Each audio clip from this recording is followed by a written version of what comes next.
with my team as they were celebrating their victory. And so, the purpose of the Huffington Post, somewhat controversial post, which has turned out to be very controversial in some ways, was to simply say, both to Democrats and Republicans, because I have friends on both sides of the aisle, we're in a moment in time where, I don't think it's unlikely that McCain won't be the candidate. I think there's lots of reasons McCain won't be the candidate. Some of them are internal to the campaign, some of them are external, some of them are financial, some of them are political, but it's not a hard argument to make. And, we can, depending on how you want to spend the time, and we can kind of, put on our thinking caps and pretend to be, Republican strategists, and it's not very hard to imagine a conversation that goes like this. Do you remember the movie Network? Yes. Yeah. Remember the scene where all the executives sit around and figure out that the ratings are going down on the anchor, and they don't know what to do, and one of the executives says, well, we'll have to kill him. Yeah. Uh-huh. And then there's a pause, everyone thinks it's kind of a joke, and then the executive says, comments, questions?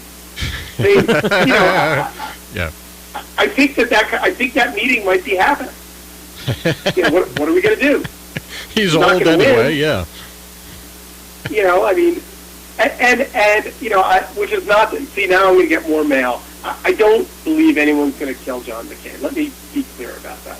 But I do think that when you read the Huffington Post piece, basically said McCain is going to step down for health reasons in mid-August, and I suggested a list of potential replacements. Yeah. And I did that in part to kind of get people to, because the feedback you get from people, there's no one else. There's plenty. So ridiculous. It's a big country we live in. And, if McCain, I'm a Democrat, but I have trouble believing that McCain is the best Republican candidate. I don't know how, I understand the process of how he got to be the candidate, a series of compromises and bad campaigns and, variety of things. But he's not the best guy they've got. No, he's not.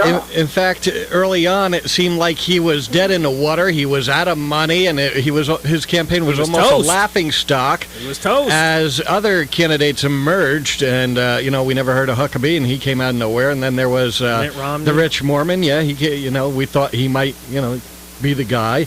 And very early on, it was all about Giuliani. He had the name, he had the prestige, he had the money. How they ever came down to McCain is my